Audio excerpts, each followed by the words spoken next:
Ebehi, welcome to the show. Thank you. I'm very excited to be here. You are one of the few people that I've spoken with that come from very artsy background, and I'm very curious to talk to you about all arts things and architecture and just the things that you're doing that are completely different from how I function in my life. So I'm like, maybe I need some artistic things in me, and I don't have that gene. So I'm really curious to talk to you about that. But before we get started, tell our audience a little bit about kind of your background, your career story. Of course, I would love to. Well, of course, first, thank you for having me on the show. This is very exciting to be on the other side of the table, as we talked about, a few minutes ago, just because we're both podcasters. So I'm originally from Lagos, Nigeria. And I knew I wanted to be an architect when I was very little, probably when I was in elementary school. My whole passion started from when I was very curious about how to make people experiencing homelessness, how to design their communities better, or how to create communities for people experiencing homelessness. So that was my first, I guess, curious gene or my first curious streak that got me really thinking into building communities and how that would happen. So after a few conversations with my dad and kind of played around how I don't really want to be in politics, but I just want them to, just have a comfortable, safe space to kind of reintegrate themselves back into society. That's when I realized, I want to be an architect. And I was fortunate enough to actually have an aunt that lived with us at the time, one of my dad's cousins that was also an architect or is an architect. And so I would spend long nights just with her, just checking out what she was doing, how she was drawing. And I guess that just kind of carried my passion. It kept fueling that passion. And it turns out I was very creative. When I look back, I was always like in art class trying to create like the next, I don't know, the next book, trying to, make beads and things like that.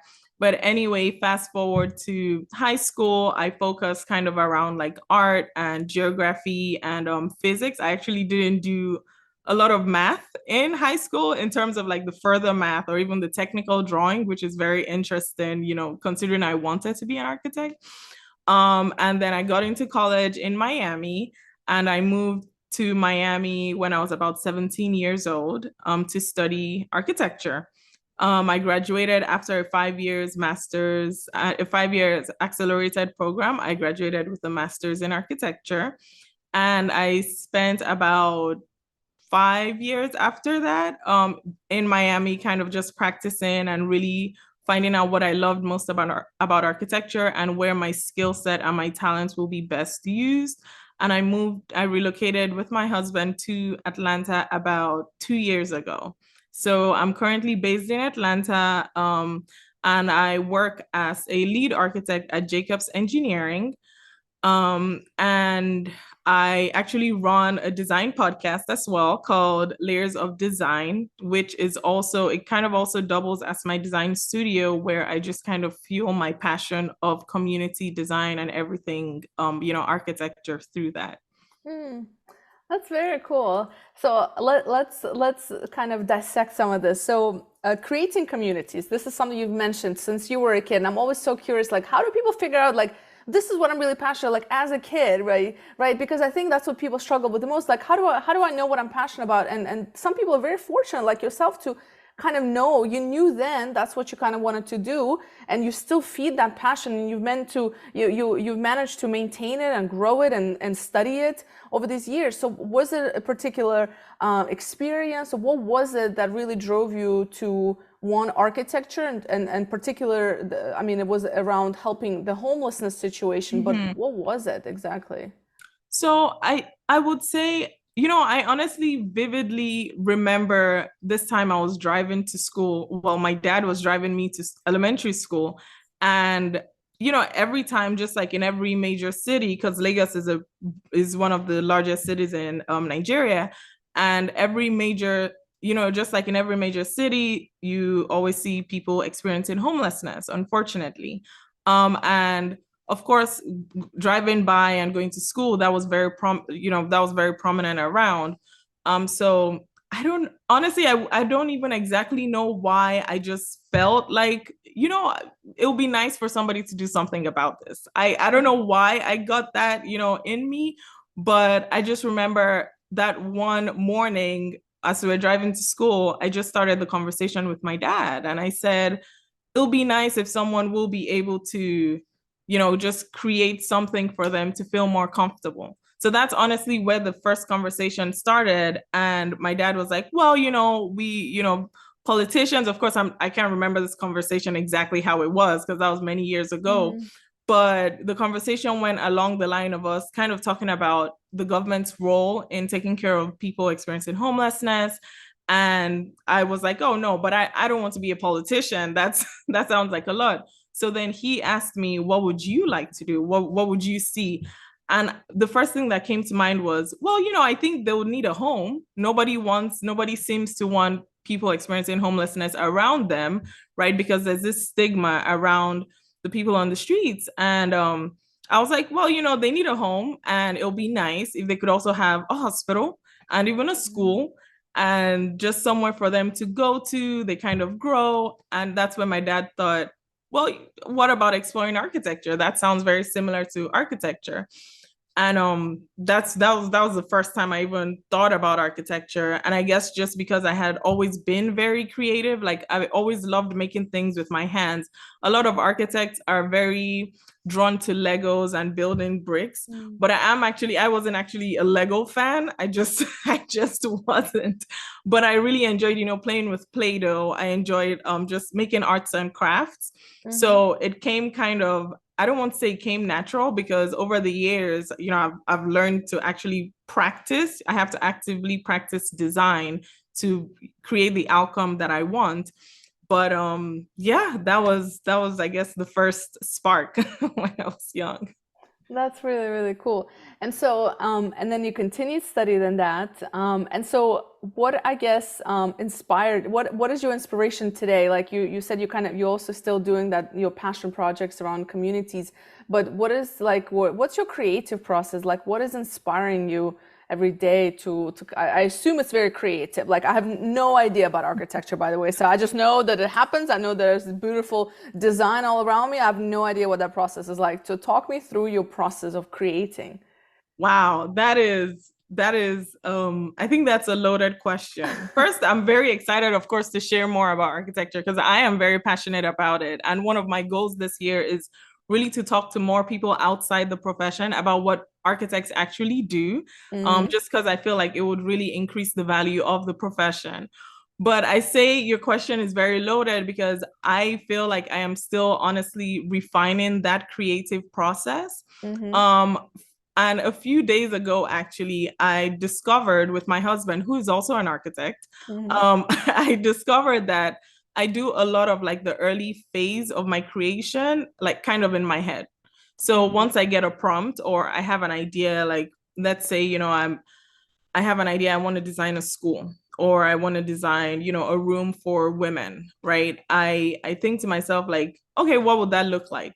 And I start playing around with different ideas in my head, whether it's like I want to base it off of the color, or I want to base it off of their experience, or I'm trying to tell a story, or just how I want people to feel when they, enter that space.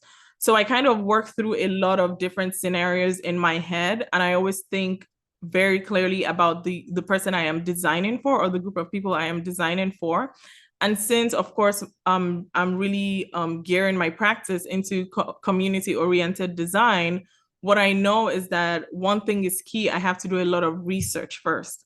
So after I kind of internalize or have some sort of vision around the kind of space I want to create or who I want to create this space for, I take some steps back because that vision just gets me excited. Like, okay, now this is kind of what I want to do. So I take a few steps back and I go and I just start doing research. I would have conversations with people that is with a certain use group, or I just go on Google and find books or find articles to really dive into who the people are, right? Or what these people need. And what that helps me is it helps me inform my design. So I am designing what people actually want and what they are Mhm. interested in, as opposed to what I want to design. Mm. So that's like, I guess, the first process of first seeking inspiration, getting excited about the project, and then doing a lot of research. And then I transition it into either sketches or making models, physical models, and just exploring different shapes and forms before, the process keeps going into drawing and then eventually built. Mm. So you mentioned community-oriented design. What does that look like? Like, what does that consist of, I guess? So that's really when the community is the main focus. Mm-hmm. So that's talking about, for example, community-oriented design will be, let's say, like creating community centers, or creating like schools, or creating public spaces or a park where, as a whole, the community is able to use these spaces. So that whole idea is making the community kind of front and center and the most important aspect of the design. So again, doing that intense research on what the community actually needs, having these conversations with, the users of the space, and then directly implementing their requests or their own visions into the design. Okay, that's cool. I just wanted to clarify. I was like, well, it kind of makes sense. Like, I assume it's less self-explanatory, but maybe I was missing something, you know? Yeah. Um, so, so what about the homelessness problem? Obviously, this is a big issue in the U.S. in the big cities, like you said. Some cities have it worse than others. It seems there's so much money that's being poured into it, yet maybe not in the right ways, perhaps. So, how could architecture and this community design can help improve the lives of these people? Well, a lot of people are actually doing a lot of good work, and around, just developing different housing prototypes for people experiencing homelessness. So, of course, the first thing, I guess I would say a lot of architects and designers are thinking of tackling, is the obvious, right? Finding homes, or finding, housing for the people experiencing homelessness. Um, so that looks like looking at different housing types. So looking at not just the standard single family home or the standard renting an apartment, but coming up with more creative ways and affordable ways where people experiencing homelessness can actually get access to housing. So that could look like providing homeless shelters. That could look like creating pods in public spaces. There are many projects like that now. And that could honestly also look like just educating more architects, educating the designers on the people experiencing homelessness. Because again, there is this stigma that around, and of course, this is not for every single person, right, that might be experiencing homelessness, but there's this like stigma that, like it's kind of like their fault that they're on the streets. But that's not always the case. Life happens, right? Life happens in so many different ways, and anything could happen to anyone at any time. So it's just really understanding their situation, understanding what they're looking for. Because like back in 2020, I was doing just some research around different housing types, because I was just curious to kind of see what kind of housing will people experiencing homelessness be actually interested in occupying.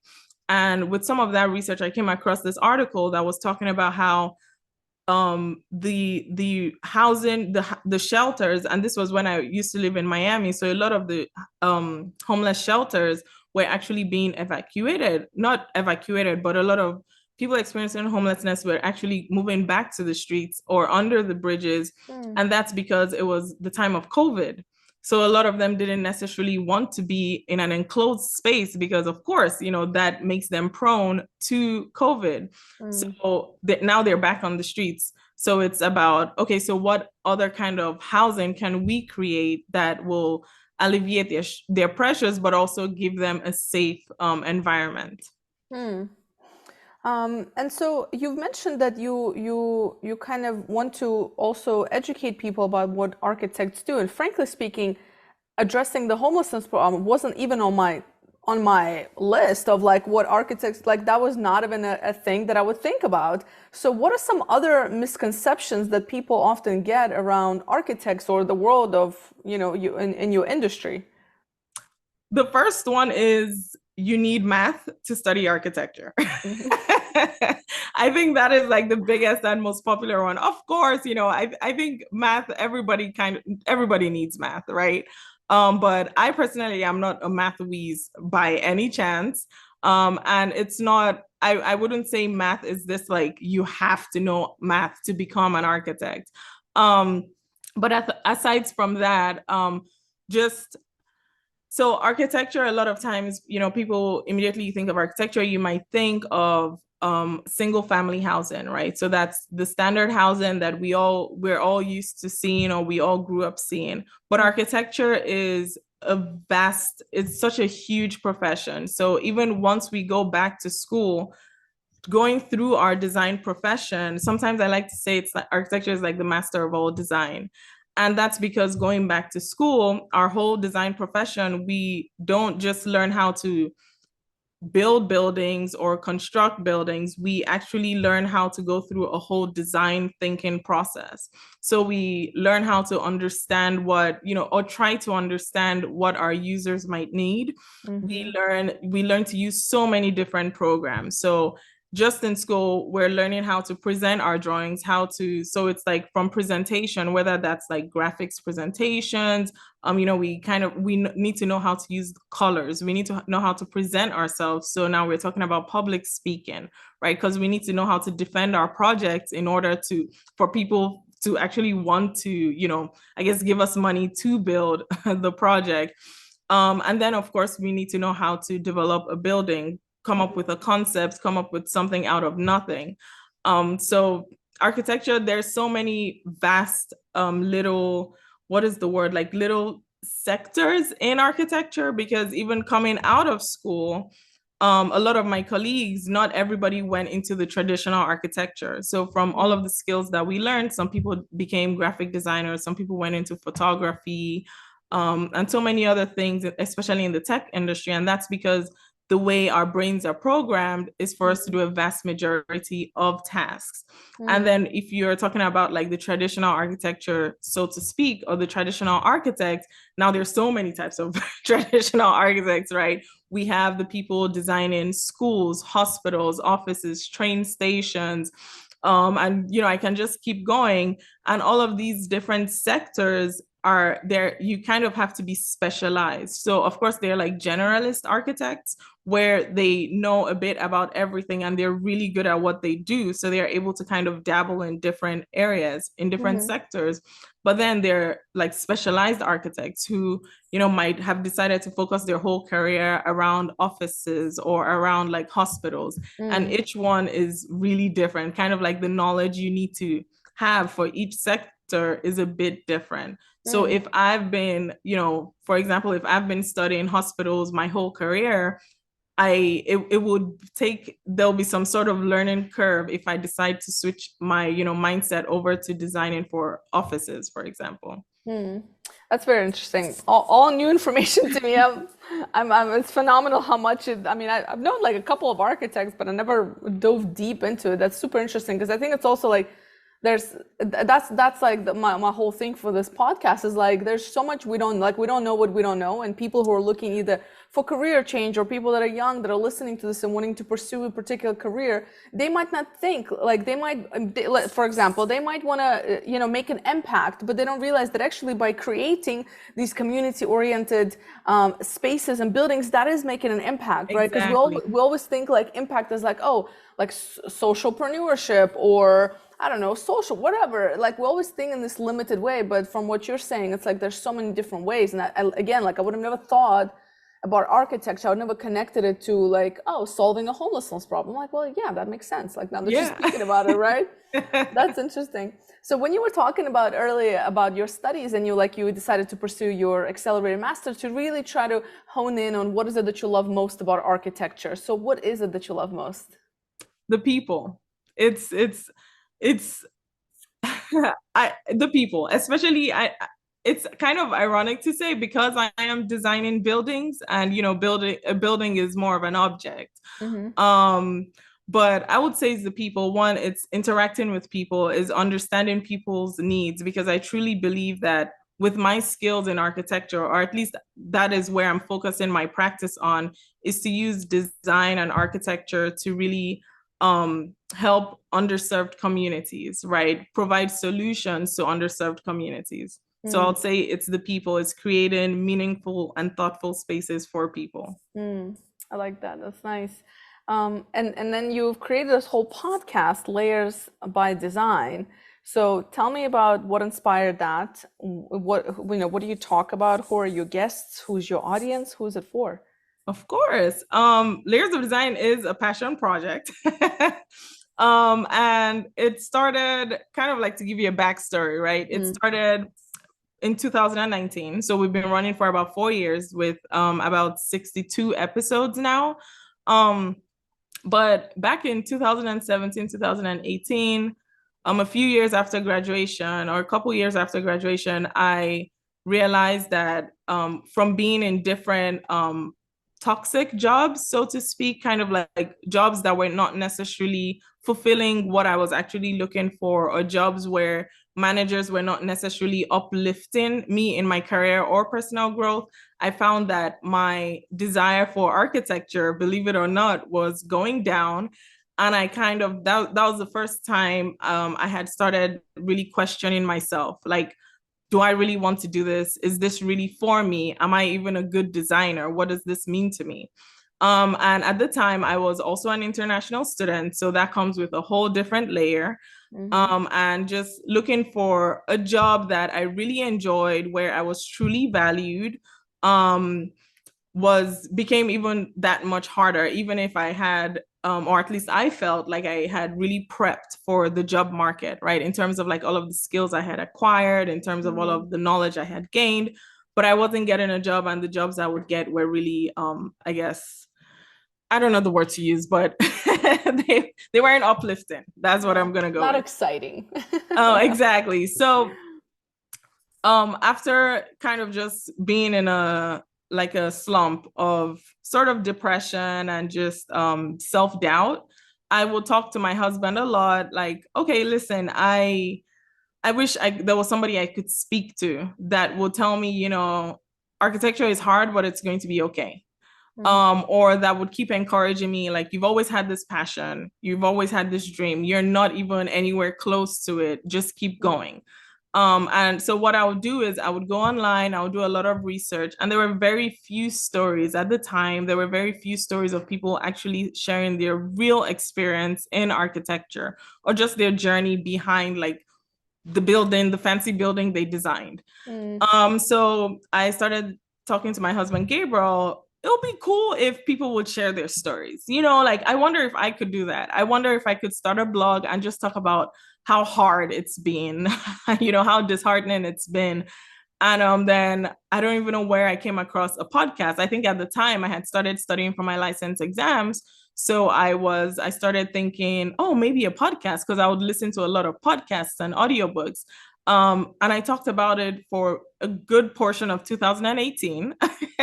And I always like say that I think Gabriel got tired of me, and he's a huge gamer. So this mic you see here is actually his. So at the end of 2018, he kind of just put me in our closet in our small apartment in Miami, and he's like, here's a mic. We're going to record your first episode today. And I sat in there, and after 10 tries, I recorded my first episode. So the first episode, you hear this like really closed off, really shy, nervous, you know, girl in her early 20s, not really knowing what this is going to turn out to be like. And I just said, okay, sure, I'm going to publish this. So I published my first episode, I believe January 4th of 2019. And after I listened to it, I was like, oh, okay, well, I also don't even have that much to say just yet. And I think a part of that thinking was, one, of course, I was still like, there was still a lot of self-doubt. mhm, And I really didn't believe I had anything to say, but I wanted to say something. So I decided, what if I had a conversation with a friend? So I called one of my very good friends, and I said, hey, come on the podcast. Let's just talk about our experience in architecture. So that episode was, of course, it's one of the earliest, so it was a bit shaky, but it was a Mhm. really good episode. And that's when I realized, you know what? I think I really enjoy hearing about other people's experiences because one, it makes me feel like I'm not crazy, I'm not alone. This profession is hard, and there are mean bosses out there. And most of all, just learning something, taking something back from my guests and being inspired. Mm. So I gradually interviewed a few friends, then I moved on to a few professors. And now I'm just honestly, I just go to conferences, I meet different architects, and I decide to interview them. So the whole podcast is really about sharing thoughtful conversations between architects and about architects and really diving into their experience and what it means to be an architect or a designer in the profession and just their struggles or their joys. And sometimes we talk about some of the projects that we do, but I'm interested in the personalities behind the building. Mm. And what do you feel like it's the biggest struggle? Because I hear this a lot about architect. Like it's a tough field to get into. It's a tough field to grow in. Like what makes it so difficult, I guess? It's hard. there, there are so many different aspects to architecture. And there are many long hours that Mm, you kind of have to spend in just honing your skills. mm, And of course, inspiration doesn't spark every single day. So right from the design process, you're kind of thinking, okay, I feel like being inspired to create this. And then once you come up with an idea, we literally have to produce drawings and details of every single thing. So every wall, every light fixture, every air conditioned unit, every ceiling, an architect or a group of architects have sat down and kind of dissected that building piece by piece to mm-hmm, produce these drawings that they hand over to the general contractors. And then the general contractors, bring that to life. mm, But another thing that architects do, so we have to communicate with the owner, of course. So an owner contracts with us, an owner contracts with the general contractor separately. And then the architect contracts with our structural, mechanical, electrical, and plumbing engineers. mm-hmm, And then so the key thing with the architect is that we are kind of in the middle of everything. So going through school, going through our licensing process, we're taught to know a little bit about everything. So you mm, kind of have to understand how the structure works. You have to understand how air conditioning works, understand how the lighting works, mm, and even down to the finishes, right? What kind of like finish, whether it's concrete, whether it's brick or wood, what will be best for what climate or what situation or what building type. mm, And so we're right there in the middle. The owner speaks to us. We design the building. We create all these drawings. Then we have to compile all of the engineers' drawings together to make sure everything makes sense. To make sure there's not like a light fixture on top like an AC vent. mm, Believe me, that happens in the drawings. So we have to coordinate all of those drawings across the board. And then once the project is handed over to the general contractor, we have to perform routine site visits to make sure that the contractor actually builds and sticks to the drawings. mm, So it is a hard profession because one, you have to kind of know about a little bit about everything aside from the major part, right? And just creating our own drawings. And then you have to also see the project all the way to the end. mm. So, yeah. That sounds very complicated. I don't think I'll be able to look at a building the same anymore. Now, like I'm like sitting in my condo. I'm like I'm starting to think of where everything's placed now. So, what advice would you give a younger self entering into this field? Let's say entering into college, or somebody who's listening who's like, maybe I'm gonna study architecture. What advice? Give me like top two. I'm sure there's many, but top two advice Yeah. you would tell somebody. One, I would say keep practicing, keep going. Don't get discouraged, right? And I get so that's the first one. Okay, just keep practicing, keep going, don't get discouraged. And the second one is don't let your voice be minimized because you have a lot to say, and you're going to see your dream come to reality. So just keep at it and do not let anybody shrink your voice. Mm. Are there a I mean, I imagine from what it sounds like, because again, it's in that, you deal with a lot of contracts and construction, and I know there's not a lot of women in construction. Is it very similar in the architecture world? Is there less, like, is it male dominated field typically? So yes, well, now I would almost say that we're almost at the cusp of being even, and I use that very loosely. It is generally a male-dominated field. Mm, Um, Very interesting stats have been coming out recently where like about, and I'm forgetting like the exact numbers, but pretty much there are actually more women now in architecture school, mm, right? Studying, trying to study architecture, trying to become architects. But then once we get into the main practice, that number falls off, and then mm, there are more men. And of course, that happens for a number of reasons. And one of the biggest one is women go on and we have kids, right? mhm, So that of course sets our careers back just a bit. Unfortunately, it shouldn't be that way, but it still happens. And just I think it's still taking men getting used to that. Okay, women are in this room, right? Women are having these same conversations, they're doing the same things that we can do. So I think it is definitely getting better, because there are a lot of things and a lot of there are a lot of things in play. There are a lot of really good conversations happening. So I'm also on the board of directors for two architectural organizations. One is the American Institute of Architects, and the other one is National Organization of Minority Architects, both chapters in Atlanta. mhm, And for example, the CEO of the AIA National is a woman, Lakeisha mhm, Woods, and the president of the national chapter is also a woman. So it's very interesting to see this shift happening, right? Where women are being placed in leadership positions, right? Women are having a say a say in what the professional, in the direction that the profession is going. mm. But yeah, it's interesting.